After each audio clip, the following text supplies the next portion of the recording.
Assalamualaikum warahmatullahi wabarakatuh. Alhamdulillah, alhamdulillahi wa syukrulillah, la hawla wa la quwata illa billah. Asyhadu an la ilaha illallah wa la syarika lah, wa asyhadu anna Muhammadan abduhu wa rasuluh la nabiyya ba'd. Allahumma salli wa sallim wa barik ala sayyidina maulana Muhammad wa ala ali sayyidina maulana Muhammad. Pemirsa Khotimah TV yang berbahagia, di pagi hari ini saya sengaja membuat suatu konten terkait masalah para Habib di Indonesia. Jelas bahwa ini ada sebuah video, walaupun memang ini hanya tayangkan dalam bentuk suatu suara rekaman daripada Habib Rizik atau HRS yang membuat suatu planning perencanaan, yang justru itu perencanaan atau planning semacam ini cukup berbahaya, punya agenda-agenda tertentu, punya agenda-agenda untuk bagaimana merumuskan strategi bagi si Habib Rizik untuk memecah belah daripada bangsa ini. Terbukti bahwa ini jelas bahwa dia adalah merupakan salah satu daripada bagian penjajah. Oleh karena itu coba kita dengarkan baik-baik. Dengarkan baik-baik tentang suara daripada Habib Rizik. Coba dengarkan. Selamat mendengarkan. Fundamentalis dan tradisionalis tidak boleh bersentuhan, harus dijauhkan, bahkan harus diadu domba. Nah, ini yang terjadi di Indonesia saat ini. Bagaimana supaya dua kelompok ini diadu domba? Nah, kenapa ini yang harus diadu domba? Karena kelompok fundamentalis dan tradisionalis ini yang pengikutnya paling banyak. Kalau yang namanya modernis, kelompoknya tidak seberapa. Modernis dalam pengertian reincorporation, apalagi liberalis, mereka nggak seberapa. Mereka punya basis massa. Kita bicara basis massa akar rumput. Nah, yang memiliki basis massa akar rumput yang sangat kuat hanya kelompok fundamentalis dan kelompok tradisionalis. Maka itu kalau ini bersatu, ini akan menjadi satu kekuatan umat Islam yang maha dahsyat, yang bisa merontokkan kekuatan mereka, sehingga mereka akan melakukan berbagai macam upaya bagaimana dua kekuatan ini untuk tidak bersatu. Nah, itulah sebabnya aksi 212 di mata mereka ini merupakan persatuan antara fundamentalis dan tradisionalis dalam negara. Yang kedua, jangan pernah berikan ruang kepada kelompok fundamentalis di media-media resmi mainstream tingkat nasional. Yang ketiga, yaitu jangan pernah memberitakan segala kebaikan sebesar apapun yang dilakukan oleh kelompok fundamentalis. Yang berikutnya, setiap kesalahan sekecil apapun yang dilakukan oleh kelompok fundamentalis harus diviralkan, harus disebarluaskan, dan harus diulang-ulang supaya itu melekat di hati masyarakat bahwa mereka adalah orang-orang yang tidak layak sudah merencanakan sesuatu kita punya negeri atau di negeri Islam. Nah, kemudian nggak sampai di situ, Jadi kita perlu kelompok berhati-hati. fundamentalis yang manapun jangan pernah sebut mereka dengan rentetan gelar-gelar akademik mereka. Nggak boleh. Apakah itu gelar-gelar kehormatan di tengah masyarakat atau gelar akademik, profesor, doktor, dan lain sebagainya. Jangan. Cukup sebut namanya aja untuk mengopinikan di masyarakat bahwa kelompok fundamentalis itu kuper, bodoh, tidak berpendidikan, tidak punya gelar, nggak ngerti dunia akademik, dan seterusnya. Jadi cukup sebut nama mereka, tidak perlu diberikan embel-embel yang lainnya. Nah, kemudian nggak sampai di situ. Jadi masih banyak lagi yang mereka lakukan. Apa yang kita alami saat ini di kita punya negeri. Nah, bagaimana para habaib, para ulama kita, bagaimana tokoh-tokoh kita di Majelis Ulama Indonesia, yaitu mereka kecilkan, mereka lecehkan, mereka hina-hina, bahkan mereka mencoba mencari kesalahan-kesalahan, bahkan kalau nggak ada kesalahan, ya buatlah fitnah-fitnah yang bisa diterima oleh masyarakat tentang mereka. Dan ini akan mereka lakukan terus. Jadi artinya bagaimana cara menghabisi kelompok fundamentalis? Satu, kerdilkan mereka. Dua, jauhkan mereka dari masyarakat. Kemudian ketiga, yaitu bidik daripada para tokohnya. Kalau bisa dirangkul, dirangkul. Kalau nggak bisa dirangkul, dipukul. Bisa dipeluk, dipeluk. Nggak bisa dipeluk, digebuk.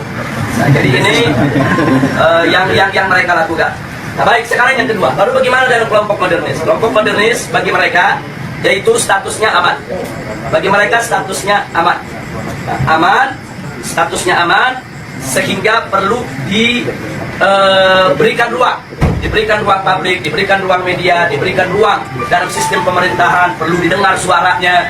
Dan kalau ada dari mereka yaitu punya kesalahan, tutup itu kesalahan, jangan diviralkan. Kalau mereka melakukan kebaikan, sekecil apapun kebaikan, maka itu harus diviralkan dan harus disebarluaskan. Dan penyebutan nama mereka harus lengkap dengan segala macam rentetan gelarnya, gelar kehormatannya, dan seterusnya, dan seterusnya. Jadi posisi mereka dianggap aman. Nah, kemudian yang ketiga, kelompok liberalis. Kelompok ini mereka berikan status sangat aman. Nah, kenapa diberikan status sangat aman? Karena kelompok ini bukan hanya sekedar dianggap kawan, tapi sudah dianggap sebagai antek. Beda kawan dengan antek.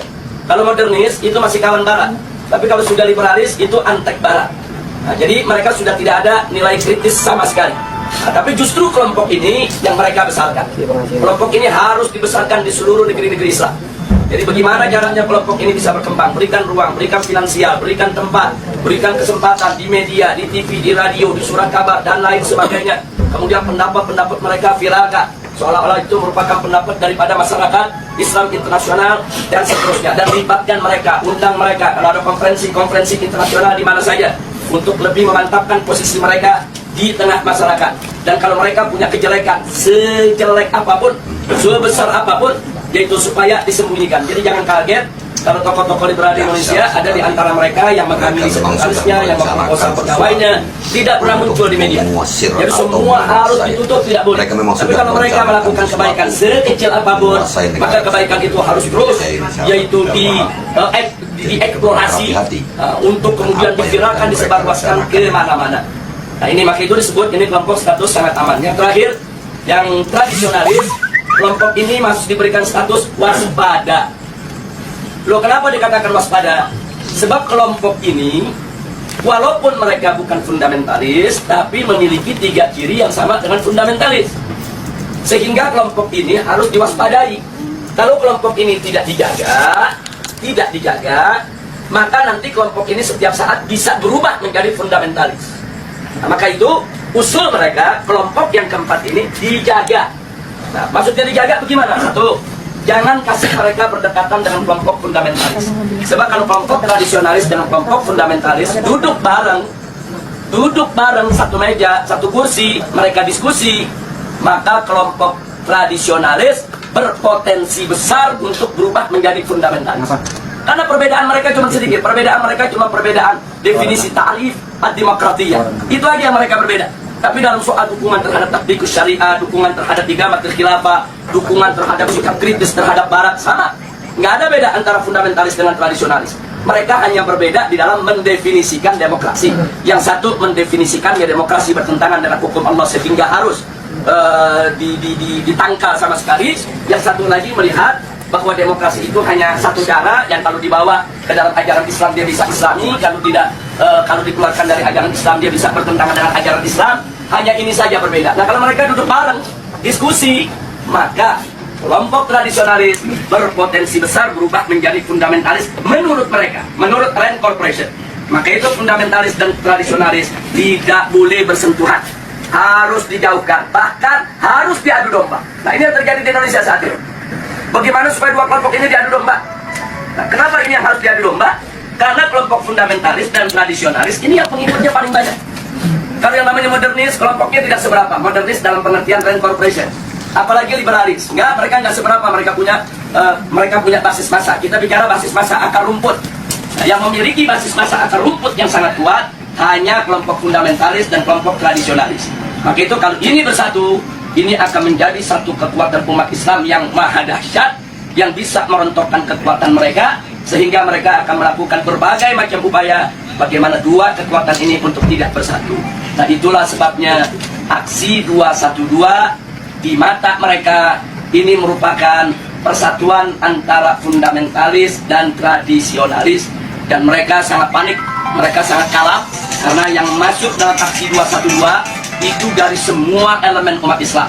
Apapun organisasinya, apapun partai politiknya, apapun mazhab pemikirannya, mereka datang, mereka tidak tanya Anda NU, Anda Muhammadiyah, Anda FPI, enggak. Mereka nggak nanya Anda P3, Anda PKS, Anda PKB, enggak. Mereka nggak nanya, mereka nggak nanya mazhab Anda Syafi'i, Anda Hambali, Anda enggak. Mereka nggak nanya Anda ini termasuk yang Aswaja, yang Wahabi, atau yang Salafi dan lain. Enggak ada. Mereka hanya tahu Anda Muslim, saya Muslim, kita datang untuk bela Islam. Justru ini yang menakutkan musuh. Nah karena ini membuat mereka panik dan mereka kalah. Akhirnya semua tokoh-tokoh yang terlibat dalam aksi 212 mereka kriminalisasi. Sebagian ada yang dimakarisasi, sebagian ada yang diterorisasi, sebagian ada yang dikriminalisasi. Yang diterorisasi umpamanya Ustadz Bakhtiar Nasir, dikait-kaitkan gerakannya dengan ISIS, dengan sumbangan untuk teroris dan lain sebagainya. Ini namanya terorisasi. Nah, sedangkan makarisasi seperti Kiai Khattab, Muhammad Al-Khattab yang saat ini ditahan dan dipenjara. Nah, ini dikait-kaitkan dengan inilah gembong yang membuat makar, inilah yang ingin menggulingkan pemerintah dan lain sebagainya. Ini namanya makarisasi. Nah, sedangkan kriminalisasi, aneka ragam tindak yang dianggap pidana itu dinisbahkan kepada para aktivis kita. Nah, jadi sekali lagi bahwa langkah-langkah kriminalisasi, kemudian makarisasi, terorisasi, ini merupakan jalan yang mereka ambil saat ini untuk membuyarkan kesatuan daripada umat Islam. Maka itu saya minta kepada segenap umat Islam, khususnya kepada thalabah yang ada di Madinah ini khususnya secara istimewa adalah antum semua, baik mukimin maupun pekerja dan lain sebagainya. Yuk kita rapatkan barisan dan yuk mari sama-sama kita aktif di dalam perang opini. Nah, jadi jangan pernah kita lalai. Jadi jangan lupa, ini handphone yang Anda pegang ini di zaman sekarang bisa menjadi senjata yang luar biasa. 3-4 tahun yang lalu itu manakala gerakan kita digembosi oleh televisi mainstream yang ada di Indonesia, kita nggak berkutik. Digembosi koran, digembosi majalah, digembosi televisi, kita tidak berkutik. Kenapa? Karena saat itu media televisi adalah media yang paling kuat, adidaya, paling berkuasa untuk membentuk opini. Nah, sementara yang memiliki televisi itu hanya konglomerat. Nah, mereka yang punya uang banyak, karena operasional untuk sebuah televisi itu bisa ratusan miliar. Nah, jadi kita nggak berkutik. Jadi semua opini di kita punya negeri itu dibentuk oleh para konglomerat yang pemilik daripada televisi tersebut. Tapi alhamdulillah 3 tahun terakhir ini ada perubahan, terobosan teknologi yang luar biasa. Munculnya WA, Instagram, kemudian medsos yang lainnya.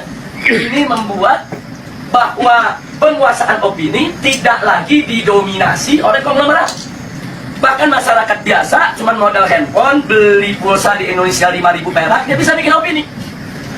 Modal 5.000 perak, foto sana, foto sini, rekam sana, rekam sini. Mereka viralkan dari grup ke grup.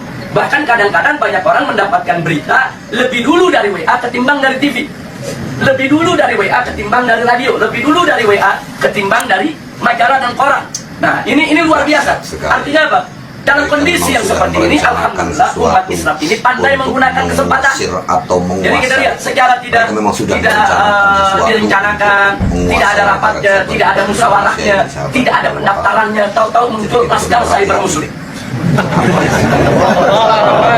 Netizennya nggak main-main itu, yang mendukung itu.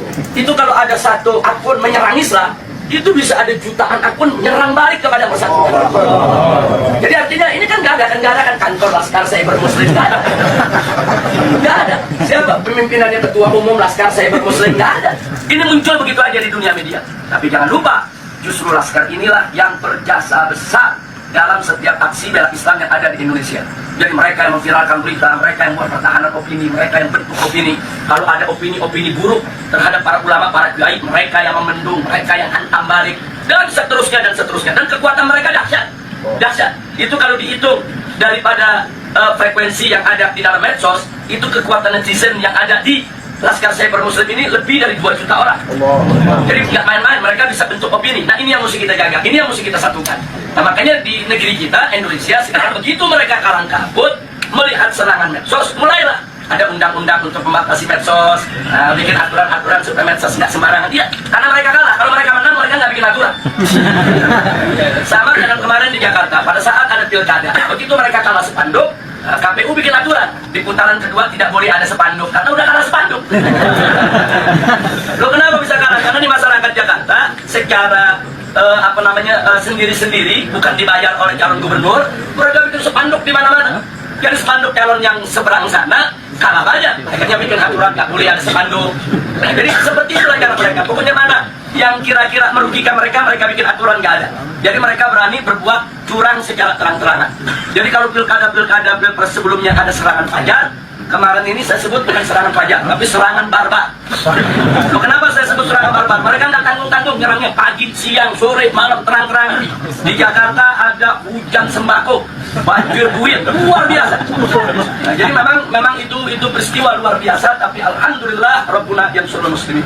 Amin. Muslimin di Indonesia, alhamdulillah. Ala barakatillah subhanahu wa ta'ala. Allah masih memberikan kemenangan kepada kita sampai saat ini. Sebelum saya akhiri, mungkin nanti ada yang ingin menambahkan atau ada ingin bertanya atau minta penjelasan. Maka di sini yang ingin saya ingatkan adalah bahwa persatuan ini penting. Allah subhanahu wa ta'ala qala wa'tasimu bihablillahi jami'a wa la tafarraqu. Jadi al-i'tisam bihablillah ini luar biasa. Ini daruri. Jadi kita harus bersatu dalam iman, bersatu dalam Islam, bersatu dalam ihsan, bersatu di dalam penegakan hukum Allah subhanahu wa ta'ala. Wala tafarraqu, dan jangan sekali-kali kamu bercerai. Jangan lupa bahwa persatuan itu bukan hanya sekedar sumber kekuatan, tapi persatuan itu juga merupakan sumber pertolongan Allah. Di mana kita tahu An-Nabi alaihi salatu wassalam sudah merencanakan sesuatu untuk mengusir atau menguasai. Mereka memang, ya, itulah sebagian cuplikan suara atau mungkin itu video aslinya, bahwa agenda-agenda yang terselubung dari Habib Rizik itulah salah satu daripada yang perlu kita waspadai. Jadi kalau para muhibbin itu masih cinta kepada Indonesia, kok masih mau mendengarkan apa yang disampaikan Habib Rizik, kok masih cinta terhadap Habib Rizik, hati-hati. Kalian semua para muhibbin jangan mau diprovokasi dan mau diadu domba. Karena apa? Karena apa yang disampaikan Habib Rizik, gak mungkin Habib Rizik yang melakukan itu. Dia hanya sembunyi, nanti kita yang akan dibenturkan. Itu adalah strategi Belanda, memang seperti itu. Strategi penjajah memang demikian, untuk mengadu domba pribumi, mengadu domba warga. Sementara dia nanti akan uncang-uncang di rumahnya, kelon sama istri mudanya. Itu seperti itu. Jadi kok masih ada muhibbin yang seakan-akan cinta mati terhadap Habib. Iya, kalau memang keturunan Nabi masih ada, itu sudah terbukti. Walaupun saya jarang membahas nasabnya ya, kalau dia itu terbukti duriah Nabi atau tidak, tapi yang jelas sering bahwa mereka adalah bagian dari para penjajah. Yang berhati-hati, mereka adalah bagian penjajah. Dan senjata dari penjajah itu harus dilucuti. Apa senjata dari Habib Rizik? Salah satunya adalah nasab, pengakuan nasab daripada Kanjeng Nabi Muhammad sallallahu alaihi wasallam. Salah situ pemirsa Khotimah TV yang berbahagia, hari kalam bila taufik wal hidayah. Assalamualaikum warahmatullahi wabarakatuh.